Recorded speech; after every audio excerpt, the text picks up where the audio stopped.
G20 सम्मेलन तो समाप्त हो गया, लेकिन हमारे लिए बहुत सारे सवाल छोड़ गया। अब उन्हीं सवालों को ध्यान में रखते हुए हम आज G20 से रिलेटेड सभी महत्वपूर्ण बिंदुओं को इस एक छोटी सी वीडियो में कवर कर लेते हैं। तो देखिए, डिटेल में ऑलरेडी मैंने बहुत सारी चीजें समझाई हुई हैं, अभी बताता हूँ क्या। हम बात कर रहे हैं G20 सम्मेलन 2023 भारत की। अब भारत में ये सम्मेलन हुआ है, ये सभी को पता है। कितनी कंट्रीज हैं, कौन कौन सी कंट्रीज हैं, सभी हमने सभी देशों को, सभी सदस्यों को डिटेल में कर लिया है। मैं अभी तक बता देता हूँ कि क्या क्या किया है अभी तक। हमने डिटेल में अफ्रीकी यूनियन को समझ लिया है। हमने डिटेल में यूरोपियन यूनियन को समझ लिया है। हमने डिटेल में G20 की सभी कंट्रीज को, सभी देशों को डिटेल में समझ लिया है। उनके झंडों के साथ, फ्लैग्स के साथ, राजधानियों के साथ, प्रतिनिधियों के साथ, सरकारों के साथ, ग्लोब और विश्व मानचित्र में उनकी स्थिति के साथ कि कहाँ पर हैं और कैसे कंडीशंस हैं। तो वो सारी चीज़ें हमने डिटेल में समझ ली हैं ऑलरेडी। अगर आपने अभी तक नहीं समझी हैं तो डिस्क्रिप्शन में लिंक मिल जाएगा, आप लोग देख लीजिएगा, समझ लीजिएगा। आज हम यहाँ इंपॉर्टेंट पॉइंट्स को लेकर चल रहे हैं। तो देखिए, G20 सम्मेलन का ये कौन सा संस्करण था? तो ये 18वां 18th संस्करण था। और कहाँ पर? नई दिल्ली में हुआ है, भारत में, ये सभी को पता है। 2 दिन 9 और 10 दिसंबर को ये रहा। हालांकि 8 दिसंबर को गेस्ट आगे आगे हैं, और 8 सितंबर को गेस्ट आने शुरू हो गए थे, आगे थे। लेकिन जो इसकी बैठक हुई है वो 9 और 10 दो डेट में हुई है। तो ये चीज ध्यान रखनी है। 18वां संस्करण था। 2022 में इसका 17वां संस्करण, जो पिछला वाला है। हमें आगे और पिछले दोनों वालों को भी ध्यान रखना होता है। तो 17वां संस्करण जो 2022 का था वो इंडोनेशिया में हुआ, ये पता होना चाहिए। 2024 का संस्करण 19वां, मतलब अब से जो नेक्स्ट वाला होने वाला है वो कहाँ पर होने वाला है? ब्राजील। ये डिटेल में मैंने वैसे समझा दिया एक बार, लेकिन फिर भी ब्राजील में होने वाला है। ब्राजील का शहर है रियो डी जेनेरियो, बहुत फेमस शहर है। बहुत सारे सम्मेलन वहां पर हुए हैं, तो वहीं पर ये होने वाला है।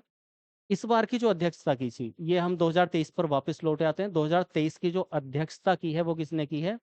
भारत ने, और प्रधानमंत्री नरेंद्र मोदी जी ने। आयोजन स्थल क्या रहा? तो भारत मंडपम रहा। ये भारत मंडपम है, सभी ने देखा होगा, इसलिए मैं डिटेल में नहीं बता रहा हूँ, क्योंकि सभी ने लाइव देख लिया है। एक बार फिर से देख लीजिए, ये भारत मंडपम दिल्ली में, नई दिल्ली में बनाया हुआ। और यहाँ पर नटराज की मूर्ति, ये भारत मंडपम के बाहर विश्व की सबसे बड़ी नटराज की मूर्ति। तो ये है, ये हो गया। इसका लोगो क्या है, जो एक प्रतीक चिन्ह हम रखते हैं? तो कमल का फूल पृथ्वी के साथ में 4 रंगों से बना हुआ G20। और इसके नीचे भारत 2023 इंडिया नीचे लिखा हुआ है। ये इसका लोगो है, ध्यान से देख लीजिए। यहाँ पर कलर्स भी ध्यान रखने हैं आपको। G20, और जो जीरो है उसको क्या बनाया हुआ है? विश्व मानचित्र का ग्लोब। और यहाँ पर कमल का फूल, इस कमल के फूल को भी ध्यान रखना है। ये कमल का फूल क्या है? ये जो हमारे 7 महाद्वीप हैं, 7 कॉन्टिनेंट है, 7 कॉन्टिनेंट्स, उनको रिप्रेजेंट करता हुआ इसकी पत्तियां हैं। 1 2 3 4 5 6 और 7, यानी कि पूरे विश्व को इसमें समाया हुआ है।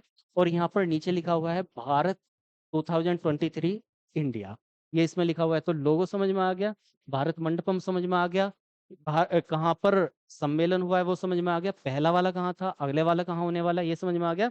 अब इसकी थीम सभी को पता है क्या रही है? वसुधैव कुटुंबकम। वसुधैव कुटुंबकम क्या? महाउपनिषद से लिया हुआ है। उपनिषद हैं हमारे बहुत सारे ग्रंथ, आप लोगों ने देखे समझे होंगे, जैसे कि वेद, पुराण, ये सारी चीजें उपनिषद। कितने उपनिषद हैं ये भी आपको पता होना चाहिए, 108 उपनिषद। उनमें से ये महाउपनिषद से वसुदेव कुटुंबकम, अर्थ क्या होता है इसका? कि हमारे लिए पूरी पृथ्वी ही एक समान है, पूरी पृथ्वी ही हमारा घर है। तो एक पृथ्वी, अब इसको ध्यान रखना है, वसुदेव कुटुंबकम ये भी है हमारी थीम। और इसकी G20 की थीम एक पृथ्वी, एक परिवार, एक भविष्य। यानी कि पृथ्वी एक ही है, एक परिवार के समान है, और उसका एक ही भविष्य है। अपने अपने देश के लिए ना सोचें, हम पूरी पृथ्वी के लिए सोचें, भविष्य के लिए। तो वो है इंग्लिश में one earth, one family, one future. तो इसको थोड़ा सा ध्यान रखना है आप लोगों को। चलिए, ये हो जाता है हमारा। इसके बाद में कुछ और महत्वपूर्ण तथ्य है, जैसे कि G20 की स्थापना 1999 में हुई, ये सभी को पता होगा। और भारत 1999 में इसका सदस्य बन गया था। G20 की पहली बैठक कब होती है? 2008 में यूएसए में होती है। यूएसए का शहर है एक वॉशिंगटन डीसी, जो उसकी राजधानी भी है। तो वहीं पर ये पहली बैठक होती है G20 की। अब अगर हम 2023 की बात करें, तो 2023 में सम्मेलन हो रहा है कहाँ पर? भारत में हुआ है, नई दिल्ली में हुआ, ऑलरेडी बता दिया।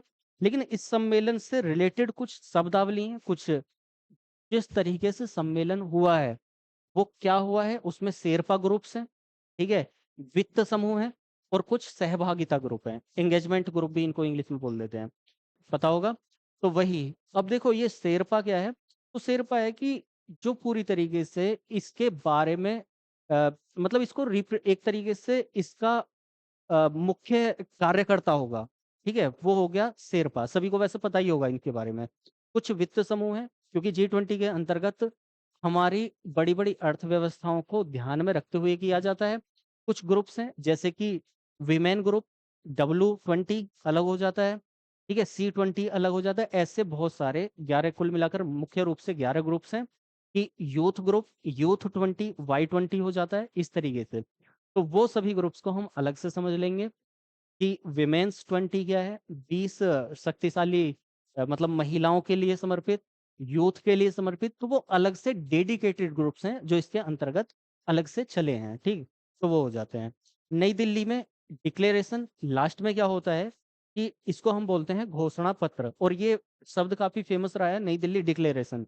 तो ये है क्या, तो ये एक तरीके से घोषणा पत्र है, जब प्रधानमंत्री जी बैठे हुए हैं और वो ऑर्डर ऑर्डर इस तरीके से कर रहे हैं, और उसके बाद में जो घोषणा की जाती है, सहमति बनती है आपसी सभी देशों की आपस में, तो वहां पर कुछ मुद्दों पर जो सहमति बनती है, उसको एक प्रारूप में कुछ जो पेजेज हैं, डॉक्यूमेंटेशन है, उसके साथ में उसको लिख दिया जाता है, ठीक है। कितने पेजेज हैं, 35-36 पेज जो भी होंगे, तो उनमें कुछ वो घोषणा लिख दी जाती है कि हाँ, हम ये इन संधियों को, इन पर मतलब हम लोग हस्ताक्षर कर देते हैं, हम इन सबको मानते हैं, ठीक है।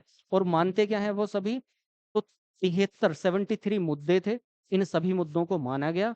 और ये जो 73 मतलब कुल मिलाकर 73 मुद्दे थे, और सभी के सभी मुद्दों को मान लिया गया। ये हमारे लिए, भारत के लिए बहुत गर्व की बात है कि प्रधानमंत्री जी ने इस तरीके से उसको रिप्रेजेंट किया कि सभी मुद्दों को माना गया, जो अभी तक ऐसा नहीं हुआ है, ठीक है।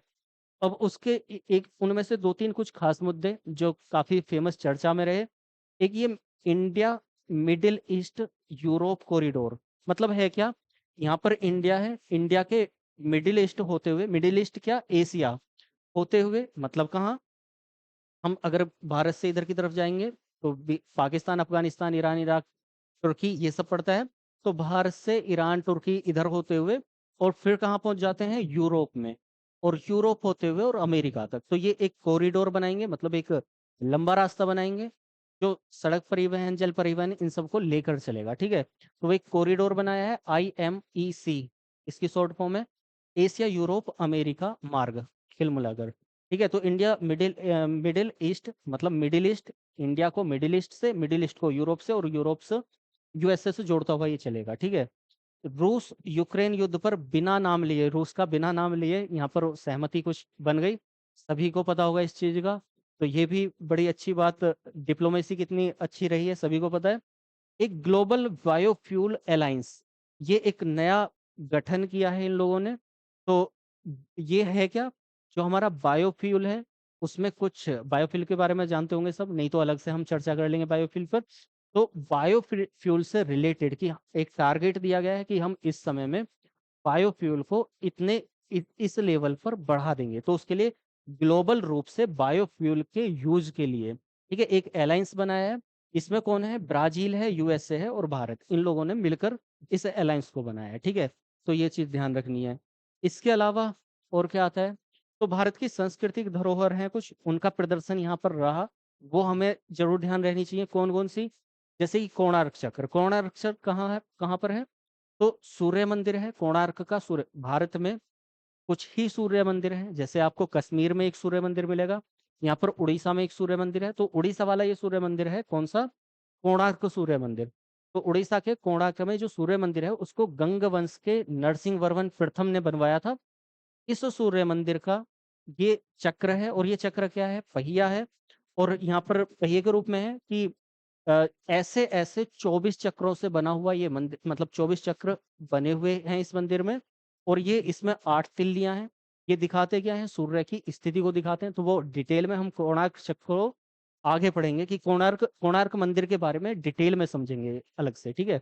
तो फिलहाल तो कोणार्क मंदिर के बारे में, क्योंकि यहीं पर सभी अतिथियों ने यहीं पर फोटो शूट कराया था अपना, ठीक है, प्रधानमंत्री जी से मिल मिलकर स्वागत यहीं पर हुआ था।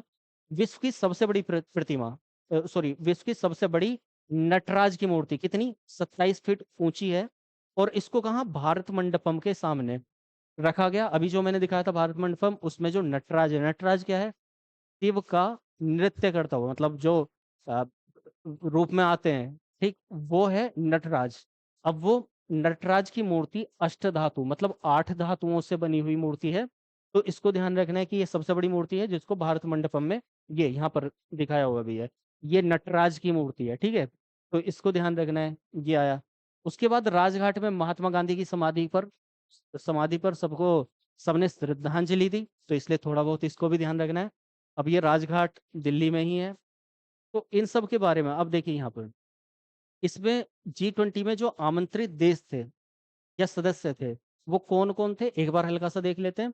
तो 19 देश जो G20 के सदस्य हैं वो, एक यूरोपियन यूनियन, एक अफ्रीकी यूनियन, 9 अतिरिक्त देश, मतलब ये हैं G20 के सदस्य, G20, ठीक। इनके अलावा और कौन कौन आमंत्रित था, क्योंकि अतिथि के रूप में बहुत सारे लोगों को आते हुए देखा होगा, जबकि आने चाहिए थे कितने, 21, लेकिन इनके अलावा और लोग भी आमंत्रित किए गए हैं। ऑलरेडी मैं डिटेल वीडियो इसके ऊपर भी बना चुका हूँ, बता चुका हूँ, दिखा चुका हूँ। जितने भी गेस्ट हैं सबको फोटो सहित दिखाया है, कौन सी कंट्री से बिलोंग करते हैं वो दिखाया है, उनका डेजिग्नेशन क्या है वो दिखाया है, क्यों यहाँ पर आए हैं वो दिखाया है। तो सभी के सभी जितने भी हैं सबको फोटो सहित डिटेल में मैं एक एक करके सभी गेस्ट्स को समझा चुका हूँ, ये भी समझा चुका हूँ कि इनके अलावा ये लोग भी आए थे, ठीक है। जो कन्फ्यूजन होता है वो वहां पर सारा क्लियर कर दिया। लिंक डिस्क्रिप्शन में दे दूंगा, देख लीजिएगा आप लोग, ठीक है। तो नौ अतिरिक्त देश में से स्पेन क्या है, परमानेंट गेस्ट ही है हमारा, स्थायी अतिथि के रूप में ये G20 में रहता ही रहता है। इसके अलावा ये 8 देश और हैं, बांग्लादेश, मिस्र, मॉरिशस, सिंगापुर, संयुक्त अरब अमीरात, ओमान, नीदरलैंड और नाइजीरिया, ठीक है। इन्हें भी डिटेल में मैं ऑलरेडी वैसे फोटो के साथ में सभी के समझा चुका हूँ, अतिथियों के फोटो के साथ। लेकिन फिलहाल आप देख लीजिए, 8 और 1 9 देश। प्रमुख संस्थाएं, इनके संस्थापक भी मैं दिखा चुका हूँ, सारे एक एक संस्थापक को दिखाया है। तो यहाँ पर UN, United Nations, world bank, WHO, WTO, IMF, ILO, OECD, FSB, ADB, ISA, CDRI, इनके भी प्रमुख भारत में अतिथि के तौर पर आमंत्रित किए गए थे और वो आए थे, ठीक है। तो ये सभी हो जाते हैं। अब उसके बाद में देखो, यहाँ से आगे मैं डिटेल में ऑलरेडी समझा चुका हूँ कि किस देश के झंडे हैं, या आप देखेंगे G20 के सदस्य कौन है डिटेल में। और इस तरीके से बताया कि आपको वो ट्रिक्स याद ना करनी पड़े, क्योंकि ट्रिक्स का दौर चल रहा है, और G20 के सदस्य देशों को याद रखने की ट्रिक कुछ ऐसे बन जाती है, वो सभी कामयाब नहीं होती हैं। आप लॉजिकल समझें, बिल्कुल कॉन्सेप्चुअल समझें तो ज़्यादा अच्छा रहेगा। तो इसको इस हिसाब से ही डिवाइड किया है जिससे आप लोग आसानी से समझ सकें, कॉन्टिनेंट के हिसाब से, महाद्वीप के हिसाब से। फिर उसके बाद में वर्ल्ड मैप पर इन्हें एक एक करके लोकेट करके समझाया है। उसके बाद एक एक को उसकी राजधानी, सरकार, प्रतिनिधि, मुख्य धर्म, झंडा और लोकेशन वर्ल्ड मैप में, उसके साथ में अलग अलग सभी को एक एक करके आप देख सकते हो, यहाँ पर सभी को इस तरीके से समझाया हुआ है, ठीक है। तो ये वीडियो का लिंक मैं आपको डिस्क्रिप्शन में डाल दूंगा, क्योंकि दोबारा दोबारा से बताने का कोई फायदा नहीं रहेगा, वीडियो ही लंबी हो जाएगी, तो आप लोग देख लीजिएगा, ठीक है। तो फिलहाल आप लोग लिंक डिस्क्रिप्शन में मिल जाएंगे, डिटेल में समझ लीजिएगा। आज हमने केवल गो थ्रू हुए हैं कुछ महत्वपूर्ण बिंदुओं से, उतना ज़्यादा समझाने को आज कुछ बचा ही नहीं है, क्योंकि ऑलरेडी मैं सारी चीज़ों को बहुत डिटेल में समझा चुका हूँ, ठीक है। आप लोग देख लीजिएगा, और अच्छा लगा हो, सारी चीज़ें लॉजिकली अच्छी लगी हो, इससे पीछे की, क्योंकि आज तो हम गो थ्रू हुए हैं केवल, तो अच्छा लगा हो तो लाइक करके इस वीडियो को भी लाइक कर दीजिए उनके सारे, और आगे बढ़ा दीजिए, और सारथी से जुड़िए और बाकी को भी जोड़िए। धन्यवाद। जय हिंद।